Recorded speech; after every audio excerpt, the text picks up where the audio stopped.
하나님 말씀 사도행전 19장 8절에서 20절의 말씀입니다. 사도행전 19장 8절에서 20절의 말씀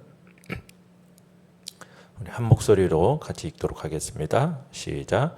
바울이 회당에 들어가 석 달 동안 담대히 하나님 나라에 관하여 강론하며 권면하되 어떤 사람들은 마음이 굳어 순종하지 않고 무리 앞에서 이 도를 비방하거늘 바울이 그들을 떠나 제자들을 따로 세우고 두란노 서원에서 날마다 강론하니라. 2해 동안 이같이 하니 아시아에 사는 자는 유대인이나 헬라인이나 다 주의 말씀을 듣더라. 하나님이 바울의 손으로 놀라운 능력을 행하게 하시니 심지어 사람들이 바울의 몸에서 손수건이나 앞치마를 가져다가 병든 사람에게 얹으면 그 병이 떠나고 악귀도 나가더라. 이에 돌아다니며 마술하는 어떤 유대인들이 시험삼아 악귀 들린 자들에게 주 예수의 이름을 불러 말하되 내가 바울이 전파하는 예수를 의지하여 너희에게 명하노라 하더라. 유대의 한 제사장 스게와의 7 아들도 이 일을 행하더니 악귀가 대답하여 이르되 내가 예수도 알고 바울도 알거니와 너희는 누구냐 하며 악귀 들린 사람이 그들에게 뛰어올라 눌러 이기니 그들이 상하여 벗은 몸으로 그 집에서 도망하는지라. 에베소에 사는 유대인과 헬라인들이 다 이 일을 알고 두려워하며 주 예수의 이름을 높이고 믿은 사람들이 많이 와서 자복하여 행한 일을 알리며 또 마술을 행하던 많은 사람이 그 책을 모아가지고 와서 모든 사람 앞에서 불사르니 그 책값을 계산한즉 은 5만이나 되더라. 이와 같이 주의 말씀이 힘이 있어 흥왕하여 세력을 얻으니라. 아멘. 오늘 말씀의 제목은 불태워야 할 신앙의 가면이라는 제목으로 말씀을 나눕니다. 오늘 말씀은 사도 바울이 에베소에서 2년간 말씀 사역을 감당한 결과 어떻게 많은 사람들이 주님을 온전히 믿는 성숙한 신자가 되었는지를 보여줍니다. 바울은 1, 2차 선교 사역에서 마찬가지로 8절에 보시면은 유대인의 회당에서 복음 사역을 집중적으로 전개해 나갑니다. 바울은 유대인의 회당에서 3개월 동안 집중적으로 하나님의 나라에 대해서 가르쳤습니다. 바울은 담대하게 주님의 말씀을 가르친 거죠. 그런데 9절에 보시면 일부 유대인들이 복음에 순종하지 않고 이를 비방합니다. 복음의 도를 비방하는 이 일부 유대인들의 마음의 상태를, 영적인 상태를 어떻게 말하고 있냐면 마음이 굳어 순종하지 않고 라고 말하고 있어요. 그러니까 마음이 굳어 순종하지 않고라는 이 영적 상태는 지금 회복 불능의 완고한 불신의 상태라는 것을 보여주는 겁니다. 그러니까 영적 상태가 지금 회복 불능의 완전한 완고한 불신의 상태. 이런 영적 상태에 있는 일부 유대인들이 이제 바울의 가르침에 긍정적으로 이렇게 응하는 이 다수의 무리들 앞에서 바울이 선포하고 가르치는 복음의 진리를 계속 비방해야 되는 거예요.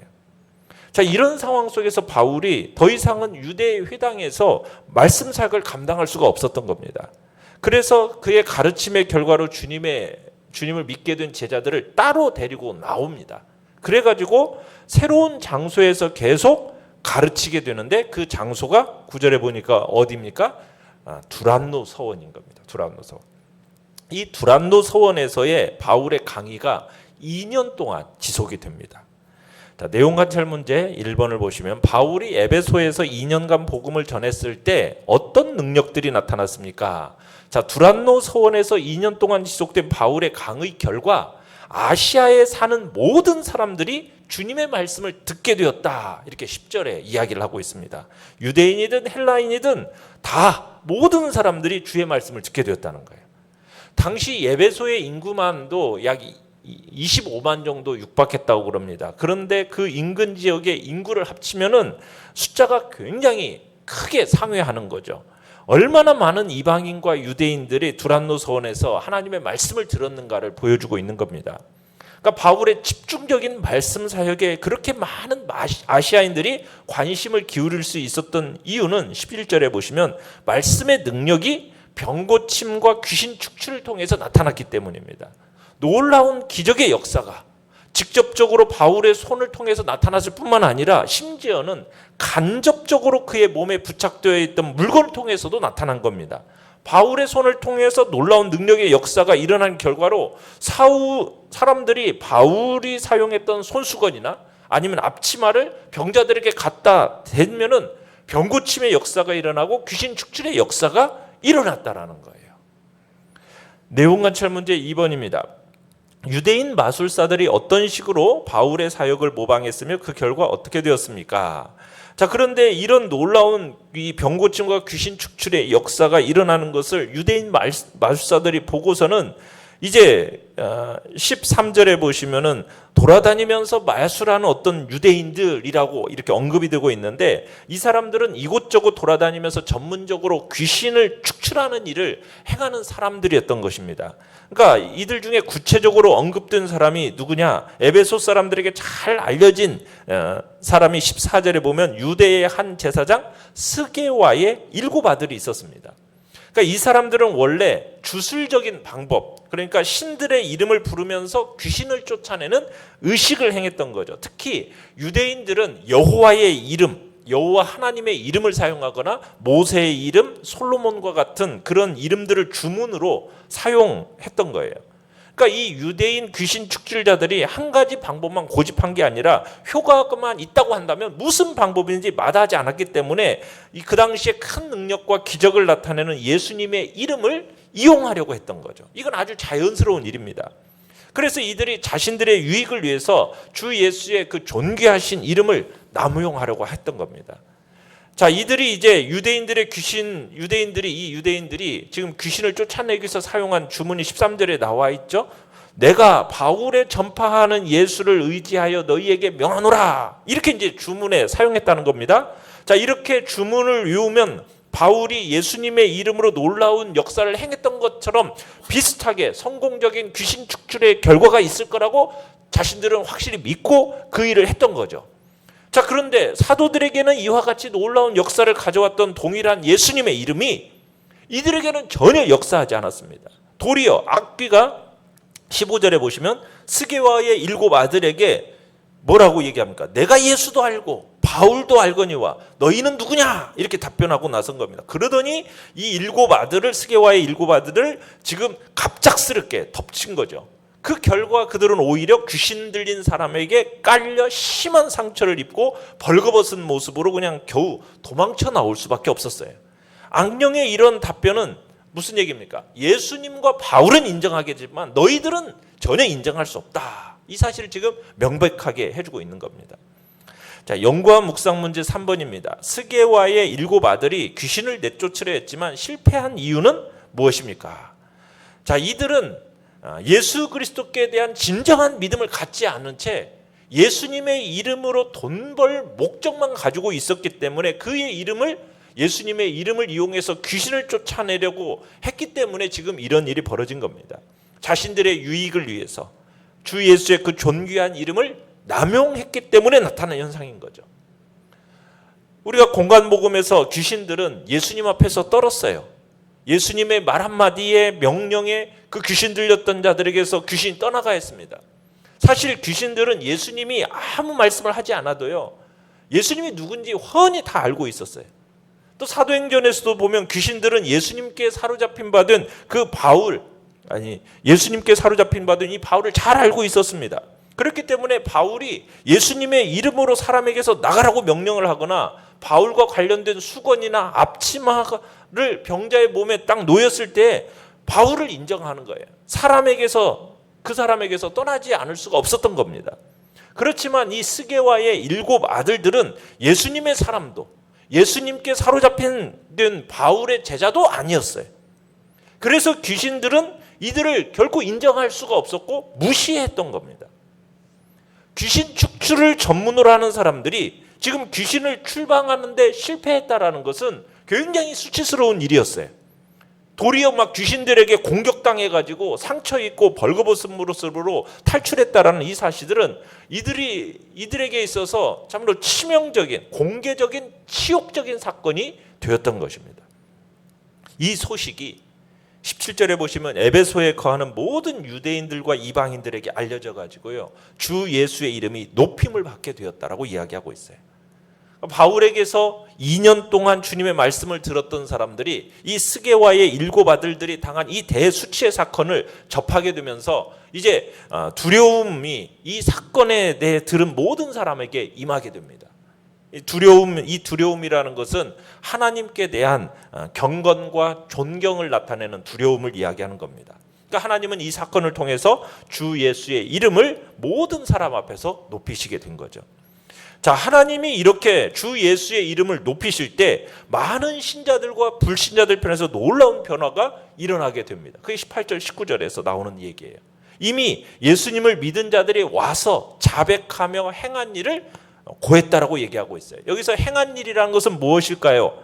그들이 예수님을 믿은 이후에도요, 여전히 버리지 않고 여전히 행했던 마술적이고 주술적인 행위를 가리키는 겁니다.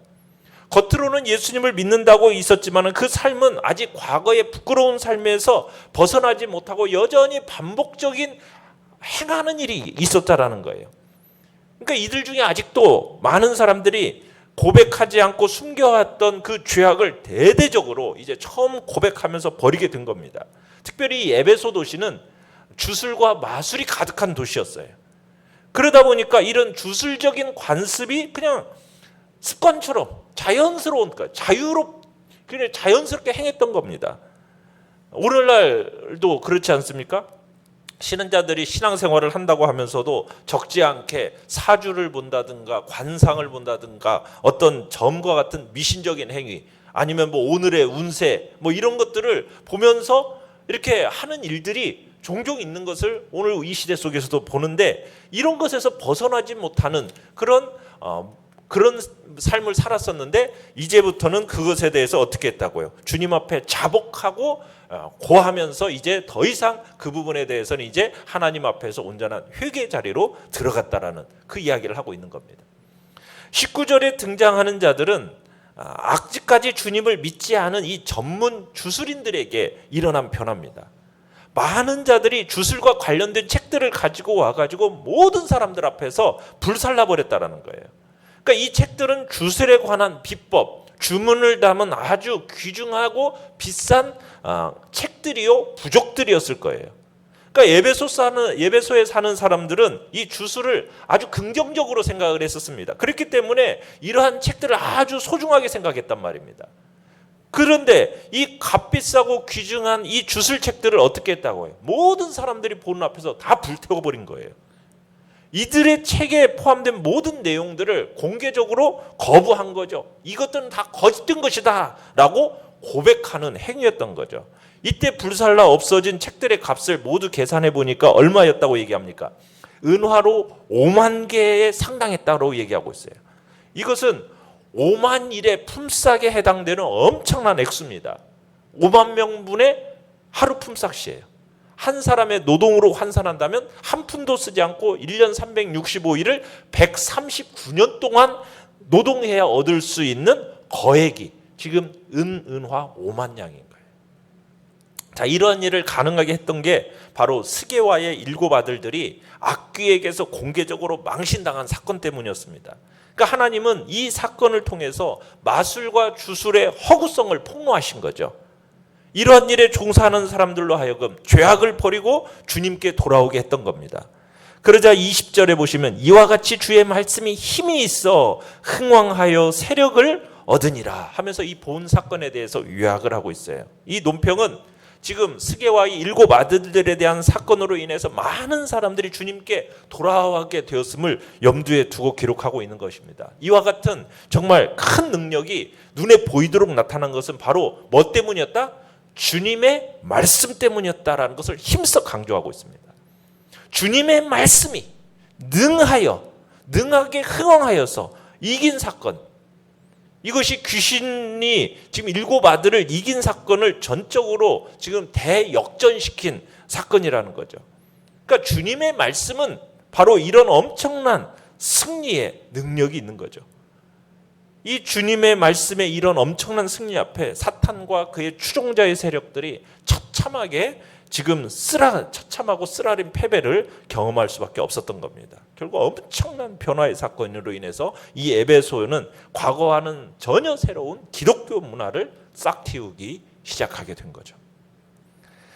느낀 점 4번입니다. 스게와의 아들들이 예수님의 이름을 이용하려다 실패한 모습에서 무엇을 느낍니까? 자신을 드리는 믿음 없이 예수님께서 주시는 그 놀라운 능력과 선물만을 받으려는 태도는 오히려 더 큰 해를 불러온다는 것을 우리에게 보여주는 거죠. 진정한 신자는 누구입니까? 주 예수의 이름을 부르고 그 이름 앞에 굴복하고 복종해야 되는 것입니다. 자신의 유익을 위해서 예수님의 이름을 이용하려는 모습은 신자들에게서는 결코 나타나서는 안 된다는 얘기입니다. 하나님의 그 거룩한 이름과 능력을 자기의 어떤 더러운 정욕과 이기적인 목적을 위해서 쓰려는 사람에게는 수치와 두려운 심판만이 있을 뿐인 겁니다. 우리는 하나님의 이름과 능력을 땅의 정욕을 채우기 위한 수단으로 여기는 어리석은 생각은 버려야겠습니다.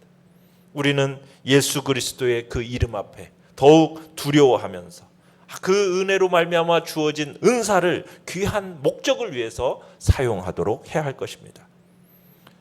우리의 하나님은 은혜를 망령되이 사용하는 자에게는 무서운 심판으로, 그러나 거룩한 영광을 위해 사용하는 자에게는 더욱 풍성한 은혜로 갚으시는 분이라는 것을 잊지 마시기 바랍니다. 결단과 적용 5번입니다. 불태워야 할 마술책처럼 내가 버려야 할 잘못된 신앙의 관행은 무엇입니까? 그것을 버리기 위해 오늘 실천해야 할 일은 무엇입니까? 우리가 주님 앞에서 믿음으로 살아감에 있어 아직 버리지 못한 죄된 관습, 습관, 오늘 주님 앞에서 다시 한번 회개함으로 버리며 오직 주님의 이름이 높임받도록 온전한 주님 앞에 순종과 복종의 자리로 나아가겠다고 결단하며 나아가실 바랍니다. 오늘의 기도 같이 읽겠습니다. 시작.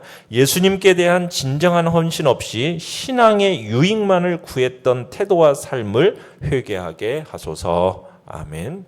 말씀을 생각하면서 기도하시고요. 연약한 우리의 지체들을 위해서 기도해 주시기 바랍니다. 주께서 또 코로나 이 사태 속에서 주님의 백성들을 지켜보호하여 주시고 또 주님 앞에 예배드림을 소중히 여기고 주님 앞에 담대히 나아오도록 주의 은총을 구하면서 주여, 우리 세 번 부르짖으며 나옵니다. 주여.